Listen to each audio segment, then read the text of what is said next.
নমস্কার বন্ধুরা, চলে এলাম আবারও একটি নতুন রেসিপি নিয়ে। তো আজকের রেসিপি হবে ভেজ মোমো বা নিরামিষ মোমো। তো চলো দেখে নাও কেমন করে আমি বানাচ্ছি। সবার প্রথমে আমি একটা বলে কিছুটা ময়দা নিলাম, তারপরে এটাকে প্লেন নর্মাল জল দিয়ে আমি জাস্ট মেখে নেব।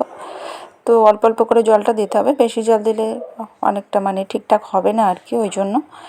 আমার মাখাও হয়ে গেছে অলরেডি। এইবার আমি এটাকে জাস্ট ঢাকা দিয়ে রাখবো। এবার আমি চলে যাব সবজিটা কাটতে। তো এখানে আমি আজকে নিয়েছি একটা ক্যাপসিকাম, একটা ছোট সাইজ বাঁধাকপির অর্ধেকটা, আর নিয়েছি 3 পিস গাজর। তো এটা দিয়েই আমার আজকে মেনলি মোমোর পুরটা আমি তৈরি করব। তো সেটা কিভাবে করছি দেখো। তো আমি এখানে বটিতে কুচিয়ে কুচিয়ে নেব সবগুলো, যেমনভাবে কাটতে হয় কেটে নেব। তো এমনই হয়েছে দেখতে, আর কিন্তু খুবই কালারফুল লাগছে। একদিকে বাঁধাকপি সাদা, ওদিকে ক্যাপসিকাম, ওদিকে গাজর, সব মিলে বেশ সুন্দর লাগছিল দেখতে। তারপর কড়াইতে একটু তেল দিয়ে, আমি কিন্তু অল্পই তেল দিয়েছি, যেমন পরিমাণ, যতটা না দিলে নয় আমি ততটাই দেব। আমি কিন্তু বেশি তেল খাওয়া একদমই পছন্দ করি না, ওই জন্য অল্পই দিলাম। তারপরে গাজর ক্যাপসিকামগুলো দিয়ে দিলাম, তারপরে একে একে বাঁধাকপিগুলোও দিয়ে দিলাম। এবার আমি কি করব, এবার একটু লবণ দিয়ে দেব। লবণ দিয়ে তারপরে ওটাকে ঢাকা দিয়ে রাখবো। লবণটা দিলে কি হয়, ওর থেকে যে জলটা বেরোবে ওটা দিয়ে সেদ্ধটা হয়ে যাবে, আর আমার এক্সট্রা অতটা খাটনি হবে না। তো তারপরে দিয়ে দিলাম অল্প কাঁচা লঙ্কা, আপনারা চাইলে একটু বেশিও দিতে পারেন, ভালোই লাগে। আর এখানে আমি বাড়িতে টমেটো সস বানাবো বলে টমেটোটাকে একটু প্রেসার কুকারে সিদ্ধ করে নিয়েছি। এবার এটাকে সস বানিয়ে নেব। তো বাড়িতে সস বানানো এটাও কিন্তু দারুণ টেস্টি লাগে। সবসময় দোকানের থেকে এনে খাওয়ার প্রয়োজন হয় না যদি বাড়িতে বানানো যায়। তো আমি সেটাই করছি আজকে। আর এখানে কিন্তু পুরটা একদমই রেডি হয়ে গেছে। আর সবার লাস্টে আমি দিলাম চিলি সস, আর এইটা কিন্তু মাস্ট দিতে হবে। এইটা যদি দাও তাহলে এটা খুব খুব টেস্টি হবে। একবার খেলে তুমি বারবার এটা খেতে চাইবে, এতটাই টেস্টি হবে। তো এটাও কিন্তু নিরামিষ কিন্তু ছিল চিলি সসটা, ঠিক আছে? সেটা দেখে কিনতে হবে তোমাদেরকে। তো তারপরে ওই যে লুচির মতো বেলে নিলাম, নিয়ে একটু হালকা করে বেলতে হবে, যত হালকা হবে সেটা ভালো হবে। আর তারপরে দিয়ে দেবো সেই পুরটা, যে সবজির পুরটা আমি বানিয়েছিলাম সেটা।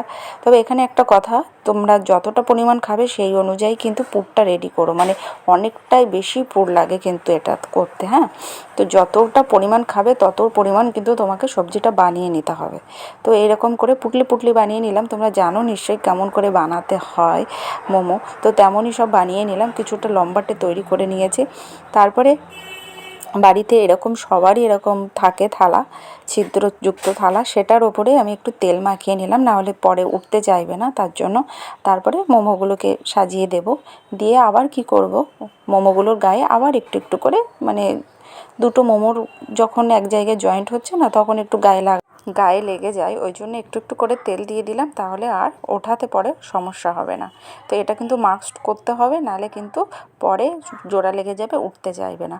তো এটা আমার কমপ্লিট হয়ে গেছে। এইবার আমি চলো দেখাচ্ছি আমি কিভাবে গ্যাসে এটা করছি। তো গ্যাসে আমার ওদিকে একটা ডেচকিতে জল বসানো ছিল, আর সেটা অলরেডি ফুটতেও শুরু করেছে। আর তারপরে আমি সেই থালাটা এনে ওর ওপর দিয়ে দিলাম, দিয়ে একটা থালা দিয়ে ঢাকা দিয়ে রাখবো 20 থেকে 30 মিনিট মতো। A few moments later.